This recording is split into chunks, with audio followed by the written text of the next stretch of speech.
oyoki ngai kamera akobangisa nde bato oyo ayebi te bazwaki na ye makambo wana oyo basalaki na ye akoyebisa bango yango nalingi ezala pole po abangisa bango bazonga nsima biso tosengi bazuze bakende yango te na suka ebongo toyeba awa akosenga te batya yango pole oyo soko mwana akasi na ye oyo babengisaki lobi akimi bwani te ye vraiment faut bakanga te ye kamera akotia monoko abi te ngana akosenge ebongo mwana akasi na ye mwana akasi wana asaka na Facebook tala mbongo asaka na Sonas na budget azali pe na chargé d'études na budget okoyoka ba voyage nyonso bokonzi la radio bokonzi ya IDPS okoyoka moto asaka na Sonas asaka pe chargé d'études na bokonzi ya Félix bokonzi ya état de droit ya le peuple d'abord caméra zui mwana ankazi na ye na Sonas ali kuna azali soko chef d'agence adjoint agence ya Gombe azali sous chargé d'études soko caméra yaki ne loka ko bomba te c'est gars bisa mwana ankazi na ya tokolika te ye moto yebisi ekima lokwa nga na aliawa ekoya kosala libota pasi mingi yokima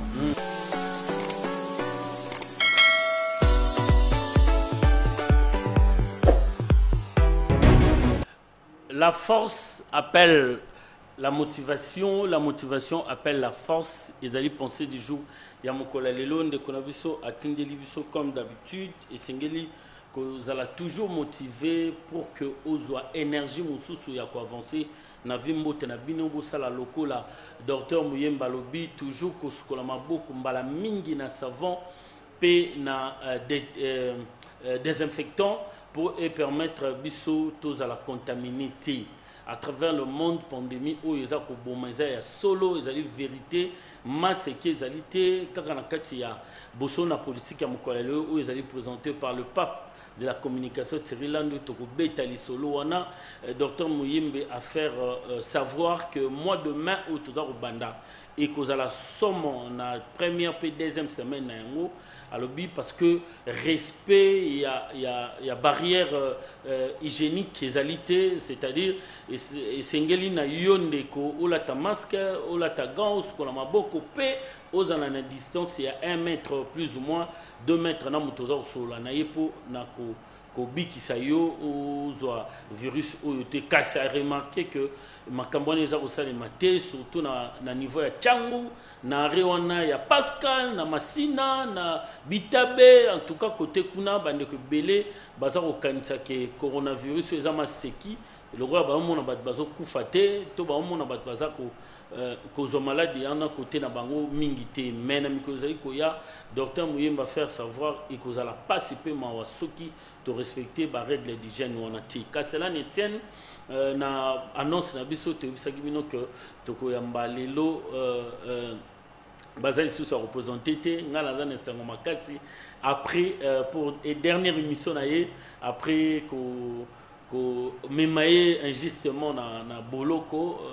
grand frère Kulutu Mike Mkebai azalaki na ngai le pape de la communication donc zaki émission na Yasuka depuis abimi ngai série landono na yambiete bandi ko beli bosinga kié tozana ye awa na plateau boni honorable Mike Mkebai malamu mingi malamu motema ya bana lingwala ntenga naza ya bana lingwala kaka te na ya bana kisasa na bana boni santé siko malamu malamu na bukanisa na yaka awa oui émission Yasuka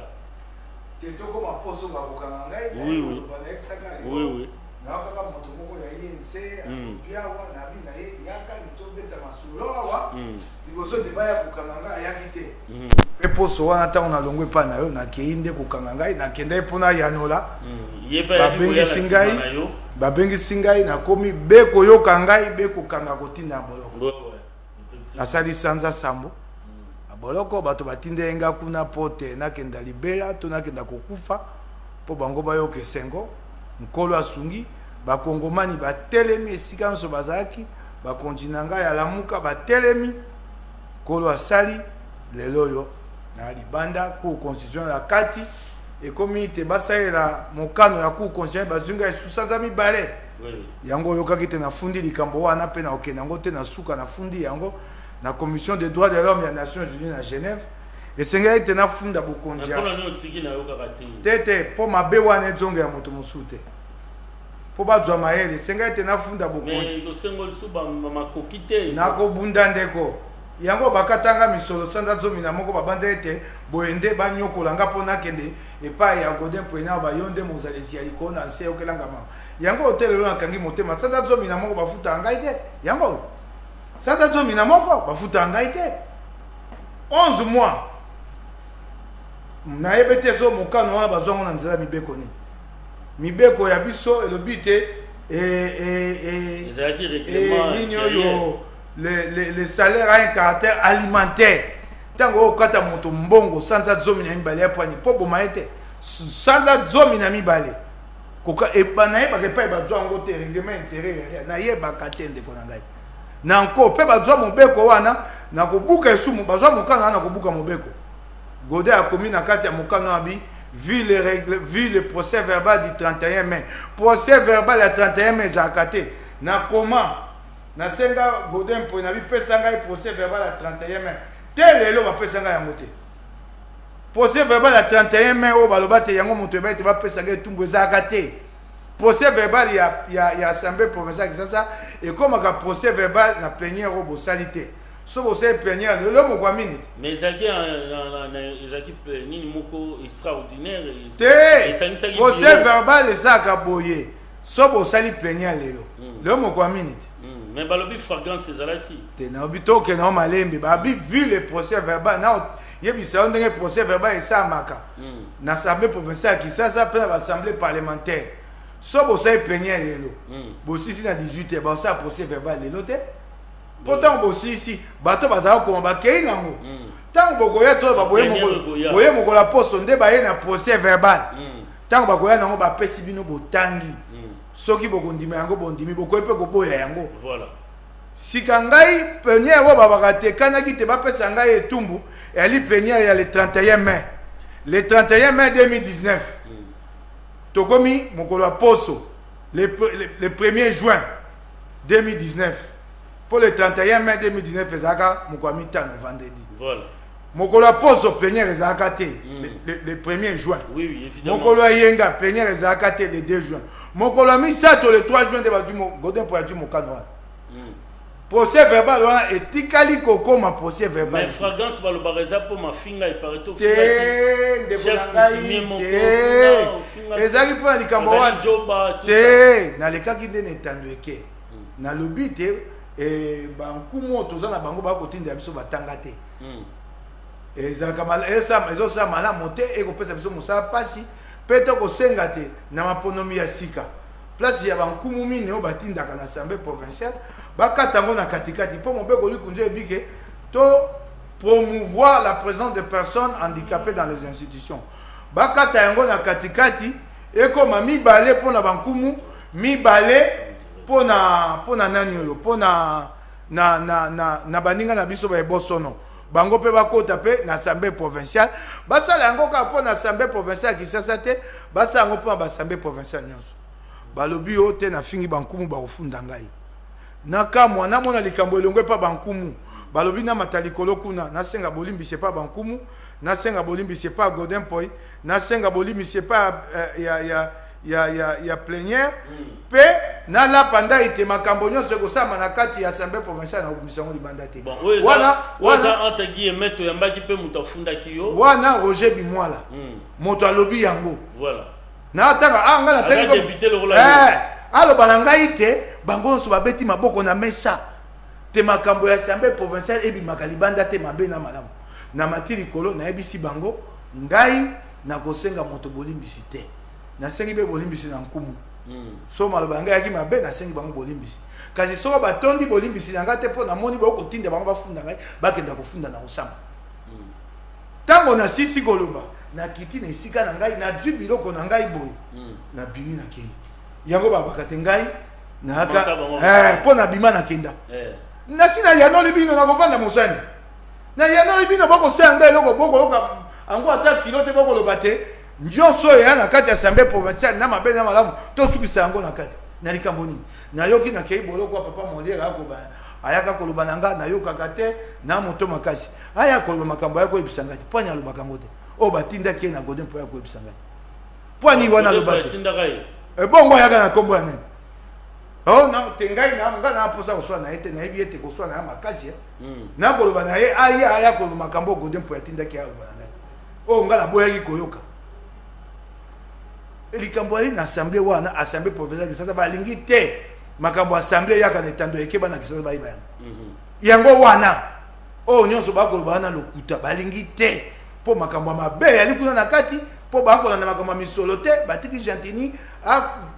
konzambo kandenge ya lingi yango na balingi makambo bi makate po na natali sayon dakisa po mona te makambo mabe ali kuna na kati na bana moko ya sabe province sasa yango ba basolo ba hostilité vraiment yango mareko uti boloko ba mikando na soki yango banda boloko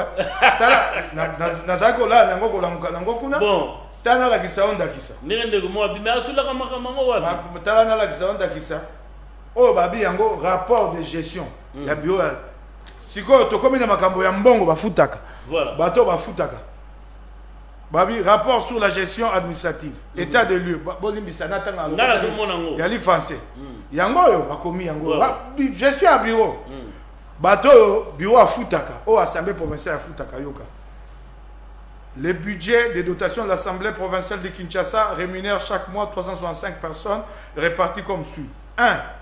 48 députés pour un montant mensuel de 489 499 540 000 francs congolais. Yali Bosso. Yami Balé. 2. 132 membres de cabinet pour un montant de 109 811 274 francs congolais. Yami Sato Nagosukawana. 90 ou 90 agents de notre administration pour un montant de 56 394 947 000 francs congolais. Mais 5 mois. Bafutaka yoka, bafutaka bato ya cabinet. Oya batinda na kolobate eloko mabe ezate. Bafutaka 132 membres de cabinet na personnel d'appoint. 132. Bato basela bulamatalo bafutaka mbongo bali 90. Donc, ba membre ya cabinet na personnel d'appoint ba l'équipe bato oya boulamata ba saka ensemble provincial na belé. Kasi tala eloko mibeko na biso lobi. Mibeko na biso lobi boye bato oyo ba sengeli te ba futa bango na mosala o ba na membre ya ba cabinet ba donc o ba bengi personnel politique. Ba sangisa bango na personnel d'appoint. Président ana bato zomi personnel politique bato zomi na mitano personnel d'appoint. Vice-président 7 et 11. Rapporteur 6 et 9. Rapporteur adjoint 5 et 9. Questeur 6 et 9. Soko sangisi bango nyonso. Et sali bato tuku mwambe. Tuku mwambe na sambo. 87 membres. Oyo mobeko lobi ba futa bango. Oyo bakoyi kotia bango na mosala. Lokola personnel politique. Ya ba cabinet pe personnel d'appoint. Yoka ba komi na combien? Ba komi na motu ya boni. 132. Balekisi 45 elingo batena assemblée provinciale ya Kisasa babuki mobeko bako futa bato tukumina na mitano o esenge basa musate dépassement de 45 unités sur les effectifs personnel politique et personnel d'appoint.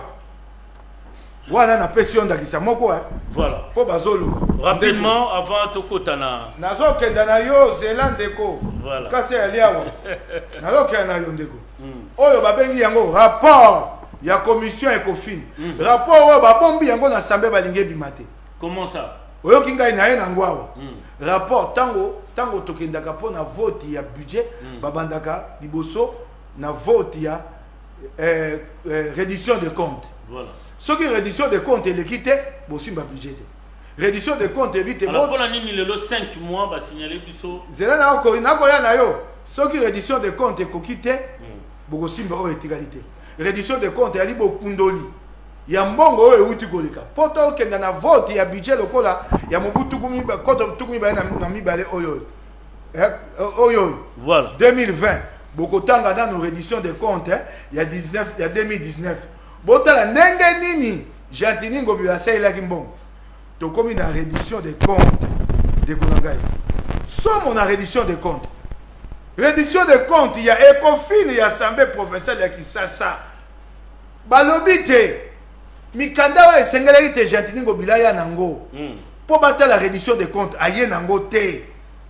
aye na mikanda wana te ekomami awa yalinga mona komi yango te aye nango te ebongo siko balekisa réduction de compte wana boni na suka ya réduction de compte ekofina yobi bolokisa réduction de compte wana te eza na bambeba ebele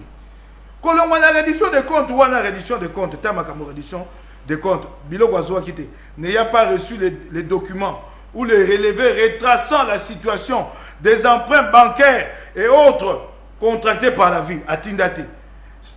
makambo etali nyongo oyo engumba ya kisasa ezwi na babanki atinda te balekisa réduction de compte boni tosuki wana te réduction de compte ekei mosika réduction de compte ekotalisa likambo moko esama na engumba ya kisasa ya somo na mobeko na biso ya engumba ya kisasa kaka moto azali na ndingisa ya kozwa mpako ezali DGK babuka mobeko wana banda eleko ya kimbuta batia kompani moko komo nango hologramme ekoma kozwa misolo ya bula matali ezokende wapi yo tuna ngai ngana tuna hologramme ekuma ekambami na ndeko kombo Emile Bola sikoyo yoka makambo engomba ya réduction de ekofina akoloba na makambo wana ekofina lobi te compagnie wana basaba bite eza compagnie ya Kisasa eza société mixte compagnie wana bato abula matali baza na kati te il y a pas de représentant de l'état na kati ya compagnie wana mbongo etwaka engumba ya Kisasa mona kata lomeya te batindela kata mukanda moko te po ayeba te mbongo ekotaki motu ya mbongo za ye to mbongo za Kisasa na lobi na yo te azali na ndingisa ya kozwa mpako te mpo mpako ekokamba mabe na DGK babuki moboko batie ye tango batie ete asala mbongo ekota na kesi ya leta milioni na milioni ya dola emonanaka te na hologramme awa bauti kopesa mpako ya vignette mpako ya vignette Kisasa mobimba bo milioni be misato 3 millions de dollars seulement na mituka Kisasa mobimba pe mpako wana ya vignette DGK moto asali yango te bayesu na compagnie mosusu kombo nango auto juste yango moto sali mpako ya vignette mpako wana DGK atikali komona yango te hologramme wana société wana babomba yango na binza na lopango bakoma te eloko te na libanda mobeko lobi esika compagnie ya ele sengeli ko bakoma eloko te na binza yo yebi te compagnie moko ezaka komona yango hologramme nazokamwa kutu makambo wana yali na kati awa ya rapport assemblée provinciale ngo bimisango te po bamosu bakoti ndoki bango na gouvernement provincial na Gentini Ngobila balingo bimisa yango te o mokeba imakelele mokeba kofinga o eza makambo ya misolo ya ngumba ya Kisasa yango ngana koya na ngwao mbongo ya Kisasa ekomona na te sika tala natangela yo mwa ndambo omona pat bana Kisasa bakonyokolaka bino mbongo ya bana Kisasa na ngai nzambe na ngai mawa tala sika natangela yo makambo o batangi oyo ezali oyo etali nini oyo ba division urbaine oyo ezwaka bampako toutes les divisions urbaines na mobuko to mibale na zone na libwa bakotisi mbongo te ba ministère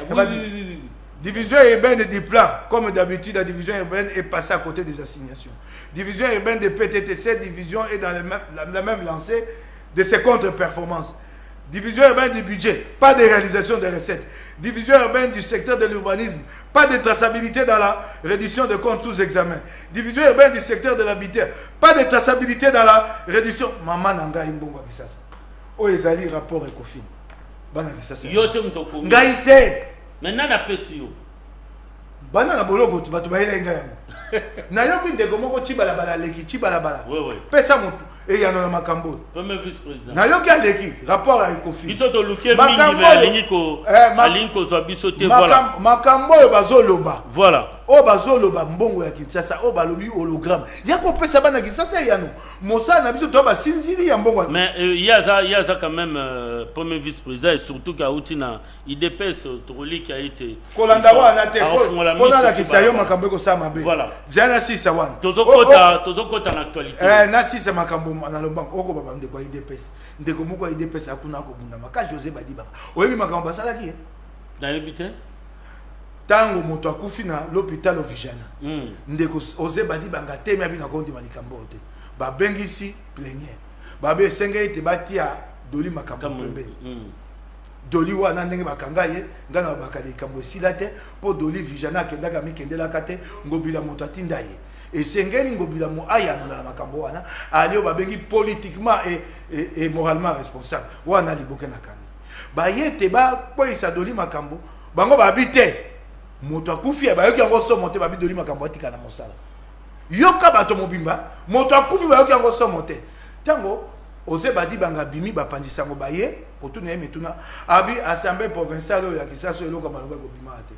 oyi basala yini na plénière landaka ba matisi liko babi senga bolimbisi. On exige à un député provincial de Kinshasa de demander pardon pour ses opinions. Pour na maloba na yen makanisi ba sengi san de ko bolimbisi bato bande ko IDPS batinda mi na assemblée provinciale Kinshasa bali zomi na mi bale 12 mokonzi na bango Peter Kazali bavandi nye batiki basengisa oze badi banga po oza mundeli bana Kisasa po alobite assemblée otala moto yo balobite ba ko funda ye po akangi babomi moto kasi to longole mosa banga batika ye awe eloko malonge mate basengisa ye bolimbisi yango tongo go bananga oko nikate bandeko ya IDPS na pesi yo benda kisawana po etalisa ba combattant soki bandeko na bango o baba tinda mina ngomba Kisasa baya kosa mosa Kisasa to bayele loko musu. Voilà, mbala mingi tolukaka Peter Kazadi mais akima kabiso tango so royamba kokosa biso aroya te troliki a été mbala na sima tokozwa pour que to déceler problème oyo eza na kati ya assemblée provinciale ezali ya solo misolo eza kokende kaka na mopepe boyebani te ekoti mais bimi nana zwi nana azosalela yango voilà badossier oyo PGR esengeli atelema po tomoni mosala de Jésus osalama ya makasi na niveau ya kokanga bato nyonso balie misolo ya l'État toza mpe na mwana mboka Medaka Kolongo boni nazali malamu pape président na sepeli makasi ngape na sepeli pe ko pesa honorable Mukeba Mbote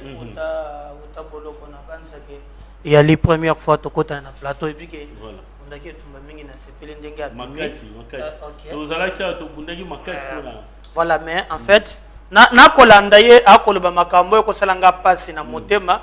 neti makambo ko leka Kisasa voilà parenthèse kaga te mena na landi azoyoka na ko lekisa ngo bongo te ozomona na kanisi elili babe to nini tant que au moni gouverneur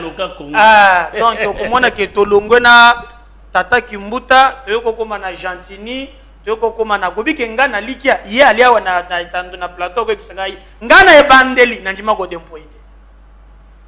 ngai ba fuitanga ba fuso ya liboso bato baka bundisa kame ya liki muntu ya liboso ko teka ko dempoite non je le trouve azala kina dona bisite kolanda wana te to swani na ye na na bandeli ye li croyait otokotonga na Kinshasa na moni te maike ngai ba information azana yango dans le passé oyebi malamu te lelo avenir ndebo bloquer pesi ngai raison ndeko skoko yeba ke na moya lelo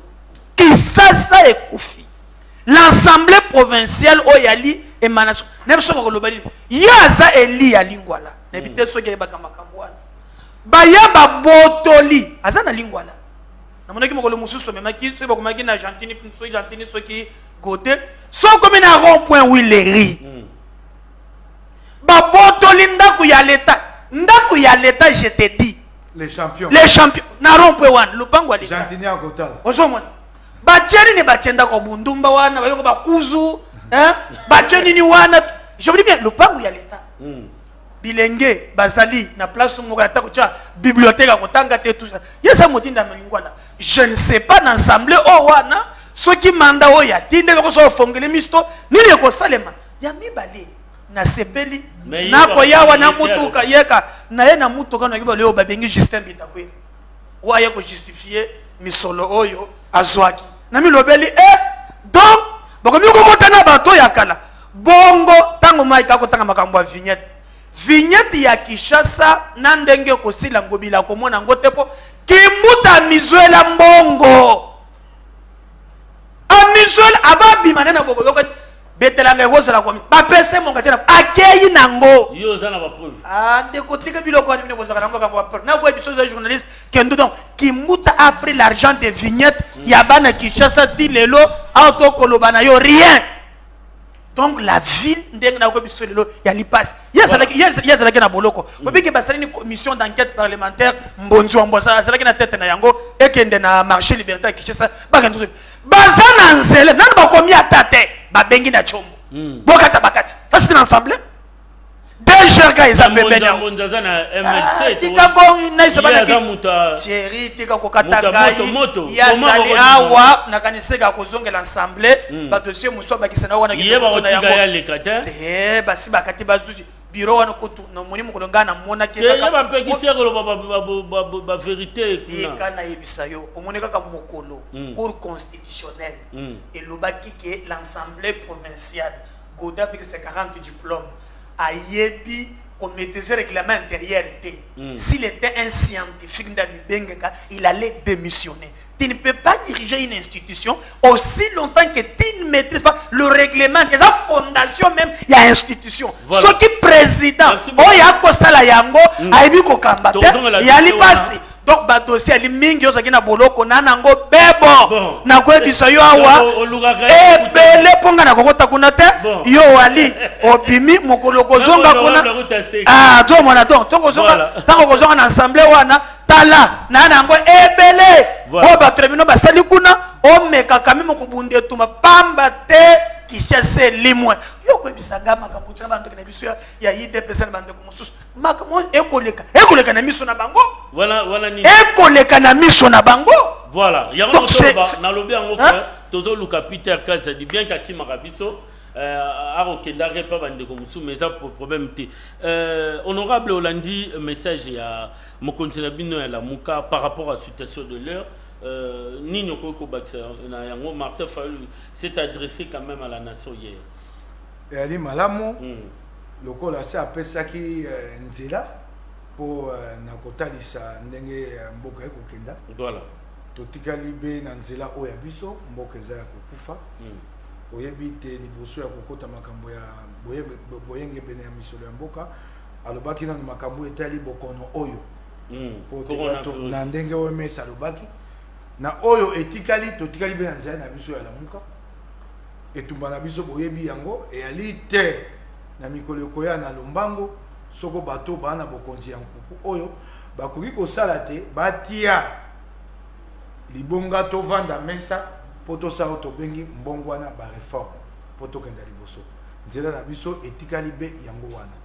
na lombango na ngaya bakisa liboso to pesa ndeko meda maloba mwa moke tango na bimi na lobite na kokenda kofunda assemblée provinciale ya Kisasa mikanda o nyonso ya liawa ekokenda pa bazuzi oyo mbongo bakozwa société compagnie hologramme o compagnie ya lokuta na ko belela bazuzi ba yoka ezali ya ndego ya Dejerka Rita Bola mwana mama kuna ye Emile Bola na hologramme ndeko ne ya mwasi Rita Bola yende na Dejerka yango na lobi assemblée pour mon ndenga assemblée provinciale ekokenda mabe na kokenda kofunda na likambo oyo etalité règlement intérieur ya assemblée provinciale ekobuka mibeko etamboli na nzela mibeko te na kofunda yango awa balobi ezali moyen d'action ba moyen d'action oyo assemblée provinciale asala kamisala kolongola kosala mibeko tia pembeni tokotika na ba résolution ba recommandation yango tosaka na mosala na kati nango za pe na moyen d'action mo abenga avis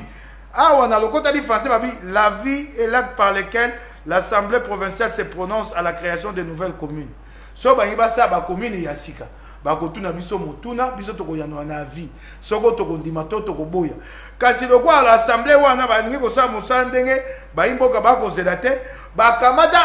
avis basi ba tiango awa bango ba yekozwa avis ba tiango esusu esika ya mibali na molongo ya kama na tukumi bale. Oui, article 120. Article 120, babi tout autre manquement non prévu par le présent règlement intérieur. Likambo ezali somo, tout autre manquement yango nde bakangela inga babetelenga na ngofimi. O balongolanga mosala yango. Balobi mabe nyonso esalami o ekomami awate. Ato koso so babite ya mabe komi mabe. Yoka règlement intérieur.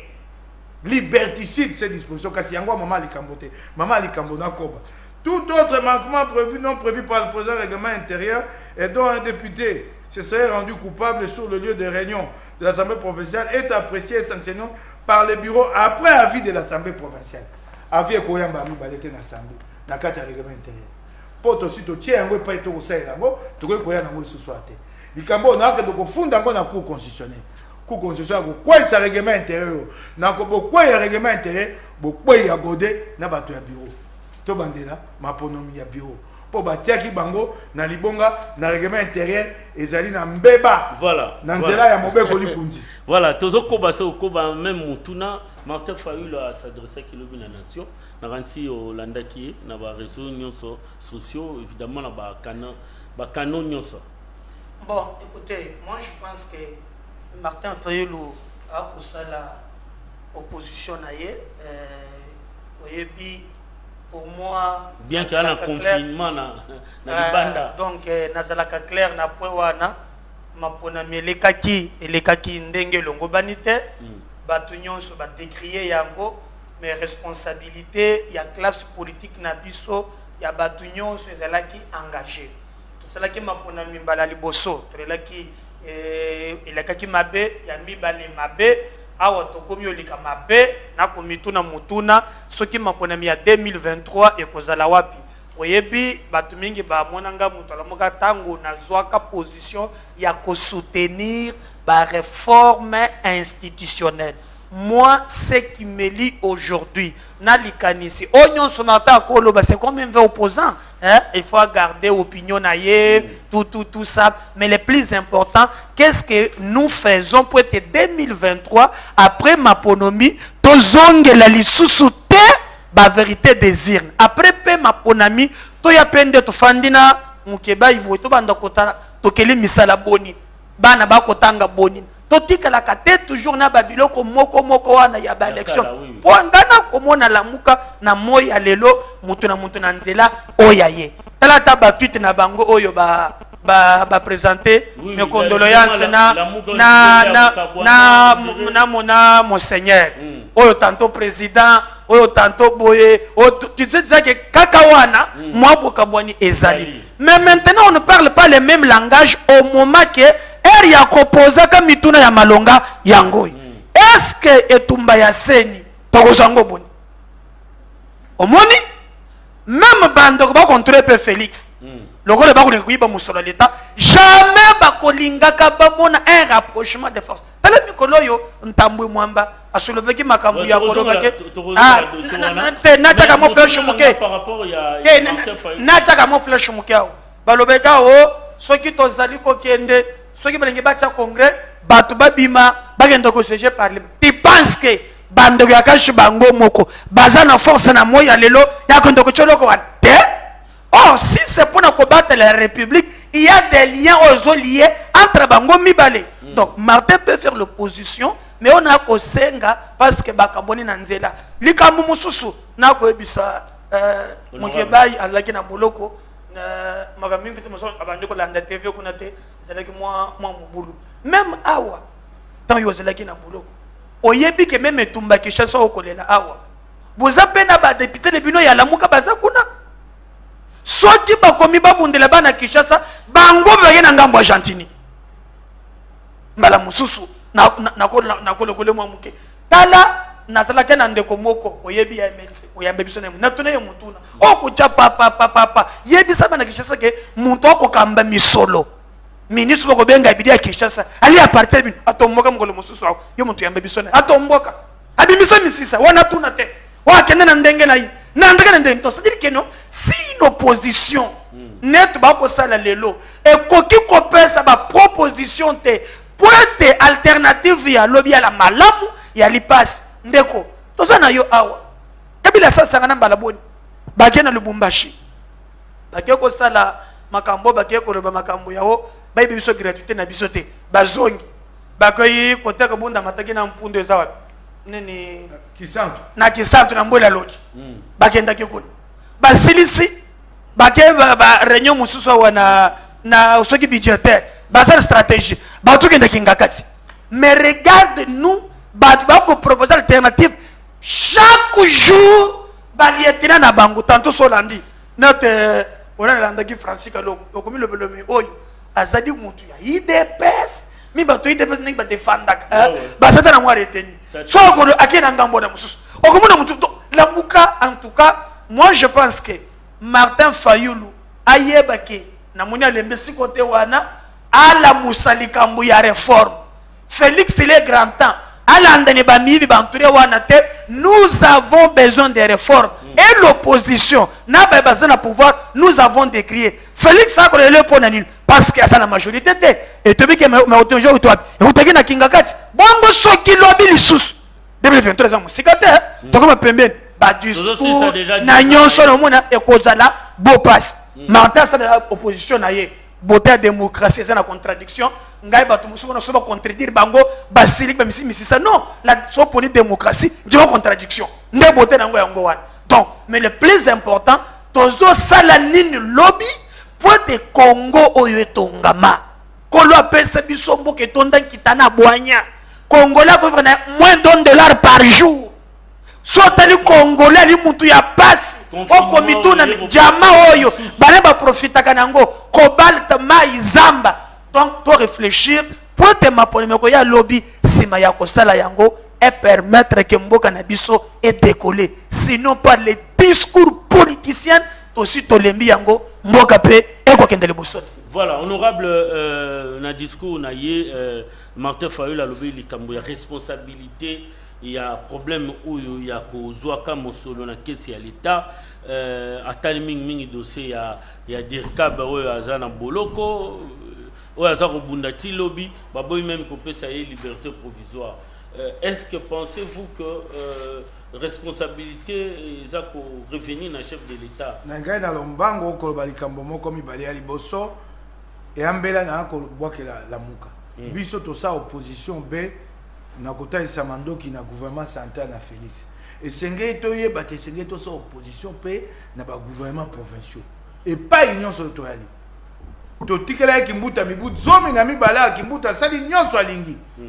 et ali malamu te la muka to yeba lokwa na Kisasa et sengei l'opposition na niveau provincial eza makasi et ali mbongo ya mboka ndenge to kote ya mbongo ya gouvernement central to yeba pe ezali 26 provinces na ko bwaka mbela na la muka makambo medala obi po la muka nga na likambo moko na ko tuna bato po bato mosusu bali lelo alobi boye ba mosusu babite Félix azali ya biso to meka kote ya maboko na tuna bandeko ba ko zala ba kei boye ba zongi boye ba kei pembeni ya fena tu bango mutuna moko soko ba yene tandoke na yo tuna bango ba Congomani so moni bango botuna bandeko wana sika na 2023 nous allons nous porter le bilan de Félix bango bako kumbaka bilan ya Félix en 2023 tuna ni bango awa bako kenda tant to koma suka 2022 o ba biso to na Félix te to sai na été to tika okosaka ba imboka bongo soko okolobana na Félix le ba moko lelo na 2023 kumbani bilan ya Félix yaka kosana ngo campagne tuna bandeko wana soki na mobu koto mibale na tribu na misato bango bakosala campagne na bilan ya Félix tango Félix akozwa te e bongo bango baya kosala campagne na bilan ya Félix esenge na politique toza na alima kokenda boye kozonga boya malamu te yango moto ekoboma Kongo otuni ngai motuna na makambo Martin alobi etali misa Martin Fayulu abi etali misolo na mboka asi alobaki yango banda kala banda to bandaka na likambo ya milioni 15 millions de dollars a telemelaka yango bato balinga koyoka te biso baso président Meda Kankolo ngai awa bo tolobeli makambo ya mbongo mbala boni yango tango bato bako bate Félix akomi ko bundisa kanyaka na bilokuta banda to banda ko makambo ayo kaka biso te e ali likaba ko kamwa lelo FCC na Kabila auto bundisa bango bato bakomo bunda pote kanyaka esili ile pesa kangi maboko Lakisa na pesa yo elembo moko kamera na boloko te moto so bakangi epona makambo minene boy pe ya mbongo belebe eloko liboso balongolaka epete na ebatie na boloko te lelo kamera alati pete ya dika bete Félix ako kolongola si ako batela bato ako bo ye moto atinge ko yete ako batela ye wana tike na boloko na pete yali ga monene senge balongola epete na ya dika be bongo asamba ako batela eti lelo banda akoti kunesele ki o to kenda poso mi balete poso mi balete lelo poso mi balete poso mi balete tebe na pete na ye kaka moko na poso moko parce que oui akota ki pe moko jeudi moko la misato yaki moko la misato poso moko tel lelo Félix akolongola pete na ete yango to ekola ki sate Félix akobatela le couteau ba ko bate Félix moto akoluka kundola mabato mabeo esami akanyaka iye eloko kwa ise na libulu alingaki ka kolobate na mona pole yango alobaka na posa ko mona pole na makambo etali mikolo kama 100 jours po bato bamonaki baso de mutu etelemi ko tambola te ekomi ko sala esoni na bato na emoko ya IDPS batelemeli yango wana prami longo wana likambo obi na mona pole tanga ba mona pole bato FCC bakoti na kati bango bato akomukanga bato ntoma na bango oya makambo ya sembo ministre de la justice ye moto okena makambo yali na palais de la nation te palais de la nation te lelo batikeli kamere pete na ye asengi liberté provisoire ba pimeli oui ti lobi baboya ki siko ya akokenda te sengeli akokisa mikolo zomi na mitano sima mikolo zomi na mitano babakisa su zomi na mitano ezaka bongo te tango likambo ekene pa bazuze wana mikolo komokenda bebo koyeba o babenga yango chambre du conseil sima wana bakwa Félix akozani pota longola epete awa pe caméra sengi procès na ezala public eloko bana ya Congo balingi yango wana kosamba wana esalama liboso ya etando eke tolanda yango pota ngako batena makambo akoloba akobangisa bato bayebi makambo na ye biso akobangisa biso te akobangisa bakongomani te akolingo bangisa bandeko bayebi te bazana nkuku na ye po bayebisa bazuze batika oyoki ngai kamera akobangisa nde bato oyo ayebi te bazwaki na ye makambo wana oyo basalaki na ye akoyebisa bango yango nalingi ezala pole po abangisa bango bazonga nsima biso tosengi bazuze bakende yango te na suka ebongo toyeba awa akosenga te batya yango pole oyo soko mwana akasi na ye o babengisaki lobi akimi bwani te ye vraiment faut bakanga te ye kamera akotia monoko abite ngana akosenge ebongo mwana akasi na ye mwana akasi wana asaka na Facebook tala mbongo asaka na Sonas na budget azali pe na chargé d'études na budget okoyoka ba voyage nyosa bokonzi ya IDPS okoyoka moto asaka na Sonas asaka pe chargé d'études na bokonzi ya Félix bokonzi ya état de droit ya le peuple d'abord kamera zui mwana ankazi na ye na Sonas ali kuna azali soko chef d'agence adjoint agence ya Gombe azali sous chargé d'études soko kamera yaki ne loka ko bomba te singa ga bisa mwana ankazi na ya tokolika te ye moto yebisi ekima lokwa nga na aliawa ekoya kosala libota pasi mingi yokima mpona okaki te na poso bakangaki leki na ye nayebi te soko ya solo bayi bakangi soko Justin Kamel lobi libota mbeko ya kosila yokima soka akina likambo kobomba te mwana nkazi na ye akimi Daniel Masalo akimi pwani akimi pona nini liboso te bakanga ngai si naza kotanga komba Daniel Masalo a terrorisé nayebisaki bato angabi Daniel Masalo moto akenda kosoma bandako oyo alingwa ye moto asomba natangaka yango te babinga azala bilobaloba sikoyo soka azala moto abilobaloba Daniel Masalo akimeli nini soki kamera ana likambo akobomba te mwana nkazi na akimeli abengisa mwana nkazi na ya ayokelaka ete ayebisa ye yaka eloko akobomba na ya te bakimisi ye yango oyo kutu bacheli biso tala misolo tala moto na mwana oh la la la la la nga na solo kaka $1000 probable mbongo l'état tala misolo bula matali $1,500,000 tala mwana Daniel Masaro akotambola ngo na coffre mutuka sikoyo yakoloba te ana likambo akobomba te bongo mwana nkazi na ye akimi nini lolendo oyo wapi mbongo bele tala akimi mpo na nini est-ce que Sonas akofuta mutu mbongo aboye ndeko ntango okoba likambo oyo naya nango ntango kamera akobeta tolo wana nazwaka lokwa likambo moko likambo oyo ya libanais Jamal likambo bakoyeba te likambo ya Jamal eyali kamere moto aye nango te eyalaki wana na Bitakwila maison te nga lobi te tayali ye moto abandaki masolo wana na Jamal ya maison préfabriquée ntango bango baye Félix akomi wana babotoli yango tokoba te Félix ayebi makambo po eleki na maboko ya gouvernement ya Bitakwila babotoli yango bakamati donc gouvernement ya Bruno Tchiba bakamati bakotisi yango na 100 jours kamera abotoli yango ati yango na 100 jours abengi libanais balobi na libanais toko futa yo 57 millions kasi soko ekoti be na banque obimisa yango batindaki mbongo wana liboso na Ecobank batindaki na wala banque te bakomi na banque centrale banque ya Bulamatari ke batinda yango na Ecobank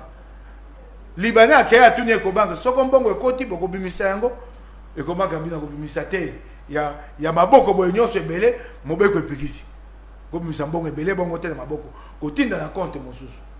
ba aye kolongwa kuna ke na Bank na Bank tango ya kei kuna komi kuna moto oyo bakangi lelo akokumba ngambo batikaki ye moto ya banoko Thierry Temans ye na ese ya mboka akei kotala misala ya Bank bato baza na sena ye bango bato basololi na libanais baye kokamata mbongo na banki ya Bulamatari komema na Bank bamemi na Bank babimisi yango mbala boni misato na libanais Thierry Temans angani azalaki te aye kokuta ayebisi bato na ye soko nazalaka mbelikambo eleki te mpo na nini mpo libanais wana asa azwaka makambo na Bank libanais wana abaka te aza na solde de 149 $1000 banque abi 49 $, baswani bafundana Thierry Temans atia libanais wana na liste noire abi makambo elinga koleka te esi eleki babimisi mbongo sika awa mbongo wana ebimi bamisato bakaboli libanais wana kuna na makala si atangi bato bazwaki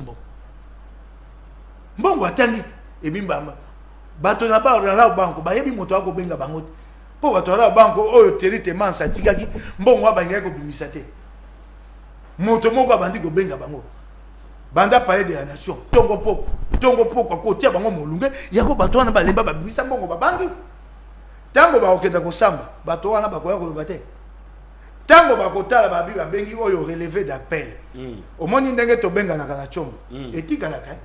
bakotala mbala boni ye directeur de cabinet abengaki bato wana akotia monoko pamba bakobimisa relevé d'appel bakotuna ozo akobenga bango likambo mbala ebele boye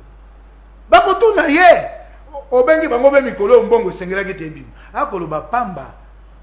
akokweya na likambo wana bato wana bamisato oyo basalaki mosala na se ya Thierry Temans bakotuna bango kaka wana ye sika likambo ya 15 millions de dollars beye mosusu yango wana ebimi 66 millions mo eluka makambo meda kan kolongo ye wana na banga bakoya kokanga ye lokola ngai ayela bino likambo ya 66 millions ya kotonga nzela na Goma na Bukavu bakangi moto moko na yebi komo na ye ya DG Mode Sokok ngai na yebi te Mode asaka mosala ya bilanga ya kawa na chai alonaka ponga na bandi na yebi te takasaka nzela nga na kamwe na babali misanga soko naza na sango malamu te bakoya pe koloba na kamwe na oki akomela makambo nzela na tikaka ye na makambo akawa na chai voilà nde azali kosala makambo ya 66 millions eluka makambo président Medan kaka kolongo ye nango tolandi lisusu awa makambo moso ebimi ya milioni 10 oyo esengeli koya bakisi baye na bakisi ekoma ya kala balobi kompani wana soko okundoli boye nsima kuna mama awa susu ebimi awa mbongo ekofutama na palais de la nation ezalaki mbongo mpona kosokolaka palais de la nation ye moko akomi $500,000 bafutaka na sanza esika bakomi kompani wana evandi bakoluka ngo na lingwa yali be ndako ya Panyamuto yali ndako ya moto boye kaka boye pamba kenkayele ndeko voilà nyonso ebele wana yo kobika na yango voilà eloko tokosenga oyo asengi mponga nalobi teke kamera ya mokangami na bi ali na o babenga présomption d'innocence français présomption d'innocence yango lokwa ya asengi biso pe tosengi likambo wana basambisa yango na pole etando eke voilà président Meda rapidement dossier oyo il y a implication il y a chef de l'état ndenge Martin Fayulu alobi DIRCAB ti lelo aza occupé ka poste na ya DIRCAB aza na ba pété na ye aza na boloko finalement après des demandes il y a liberté provisoire à sengi procès à la publique. Non, moi j'ai une autre lecture d'ailleurs c'est pour nangai lelo na banza ke etumba oyo ezala mukeba ezala Fayulu biso to bundi et bandi ko porter ba fruit na yango lelo quand je venais ce matin otiko tanga yawa et puis vieux bitakwire lobi azalaki na bar asambi si bayebisi ye kendo kangisa ya kozonga lisusu. C'est ce qui manquait na mboka na biso. Mboka na biso ba politicien bazwa mboka en otage. Na pe ce exemple so eza koloka te na tona ka mutuna e cause la bango ba loka mboka bien mboka loka bango. Comment budget cause la 4 milliards mais batu ba yibaka 15 milliards budget mboka 4 milliards bon. Les individus volent 15 milliards donc presque 4 fois le budget du Congo. Na banzake oyo pa kokosaka biso na ba conférence ici la kate matata mponyo na koza la pe invitation et pe na 4e mairie pour micro so pe chez o na invitation la ka mwasi na bana biso bana kisasa ba ko bango na okolanda Daniel Daniel donc kuna 4e mairie okolanga ekomi okolanda Daniel soko okay olandi Daniel donc blague exacte c'est ce qui manquait na moya lelo. Moi je salue cet engagement, cette allié na lingi na mona bato banda ko banga mosolo ya leta babanda muni misolo nyonso ozanango awa tende nango moyo na 4e mairie exacte moyo na 4e mairie pongana nana ko fesa 4e mairie parce que 4e mairie ndeko bota makam na cour constitutionnel na muni ebongi po cour constitutionnel bazuzi wana na kopia bango félicitations resort bango vraiment nana confiance kaka ya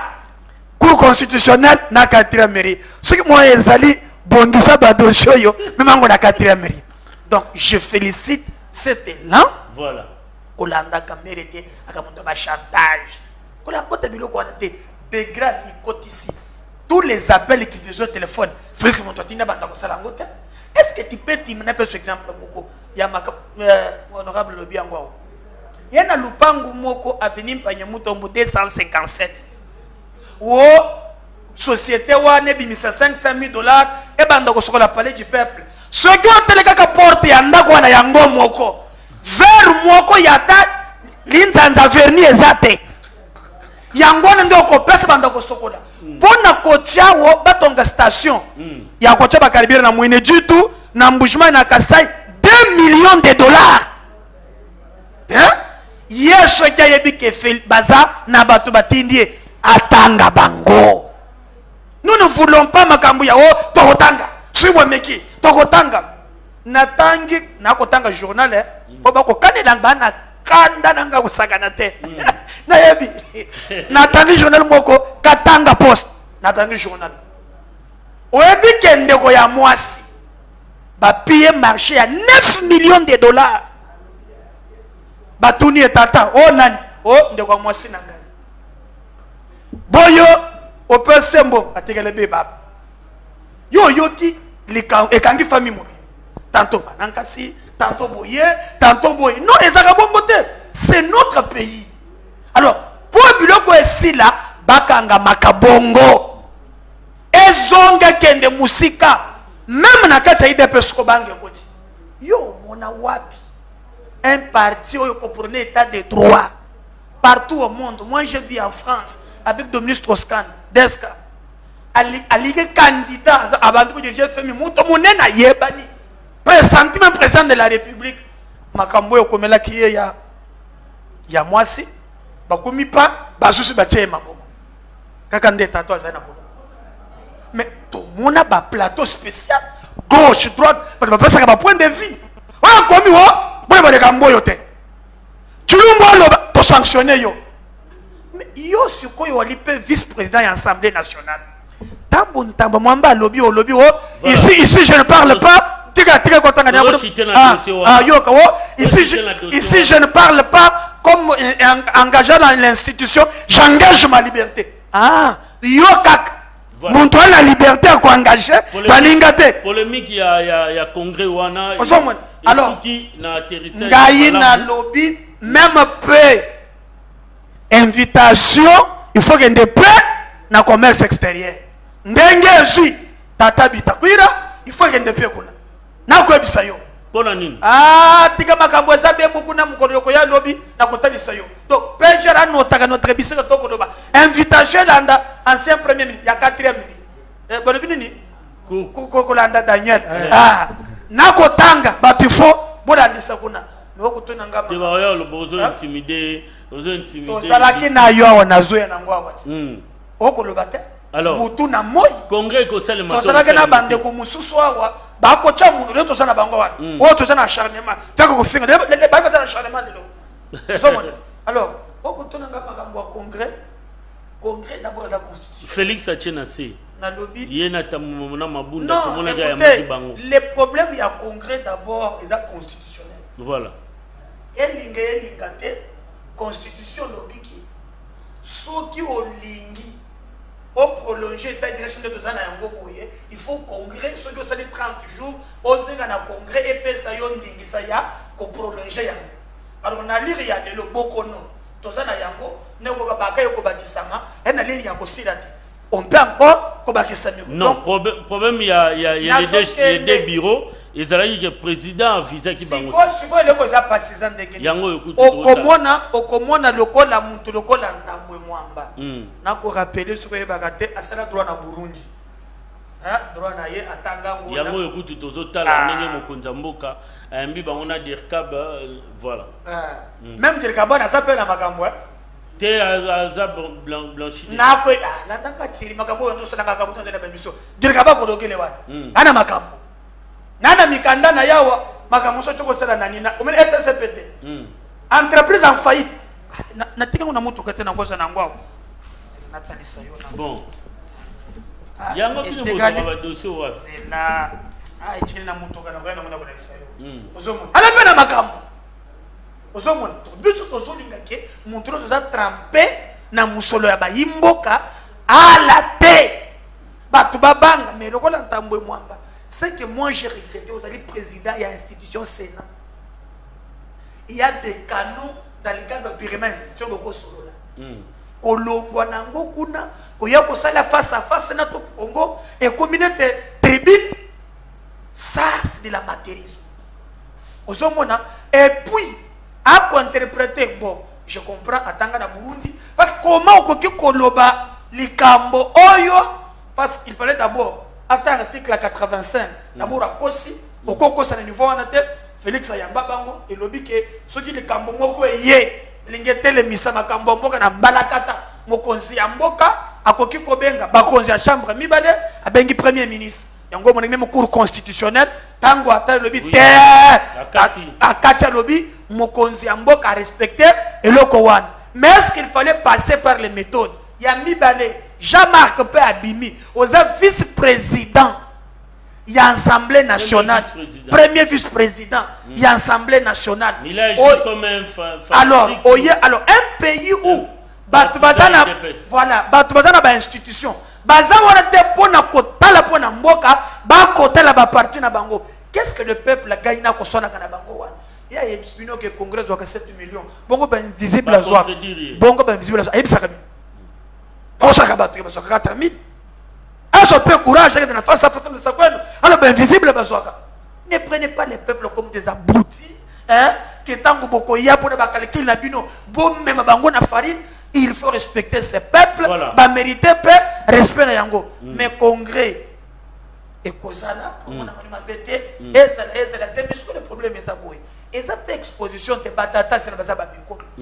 l'expérience au total même ntambo mais ça l'avantage na yeno po ba lobi ya mikolo bazo bikate so ça papa nyo so sénat tu vas les exposer.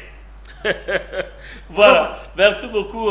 président Médard Narati Tosuki Nayo même Motuna honorable protocole mission polémique controverse il y a congrès controverse il y a Kolanda makambo wana te ya FCC voilà cash destitution ya Félix ezalité et kozalaka te so Kabila destituer Félix manango akosana yebisanga mobeko eko bate soko longoli ye esenge to ça mapono est-ce que coup d'été ezaki tozo kende male bakolongola ye bongo sima bakosala boni dissolution oyo Félix na bato ede pesa ba ekozalaka te bakolekisa biso ngonga na lobaki yango bandali bandela bango mibale babando swa na mikonyo so FCC na cash ko bunda mozangi monene kozala Congo yango otoko bika nango yango otoko mona basaka musabula matete oyo aloba yango dissolution yalité d'institution yalité Kabila a moto aliboma te asa d'institution so asa d'institution si mazwani bako bangisana bango mibale ba lokwa bato alali yo tolali no na mbeto moko kasi toyoka na kate yo mbeli ngambeli yo kuna mbeli ngambeli yo la munga keba la so lali te ngabana la te chambe na septembre mais voilà la mbeto mo ozo kangai likambo wana yango wana oh nyonso kwanda pamba po to dissolution to destitution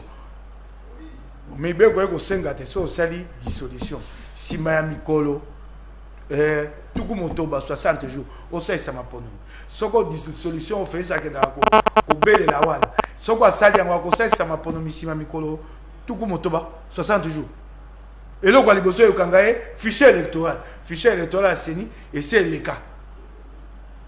bakolo ya sika ba yebele fichier wana pesa kama be na o babengaka ba empreinte zanga soko lobi osaisa fichier électoral na Congo ezwaka biso sanza motoba sanza mwambe sanza zomi aosaisa dissolution aosaisa mapono mokoni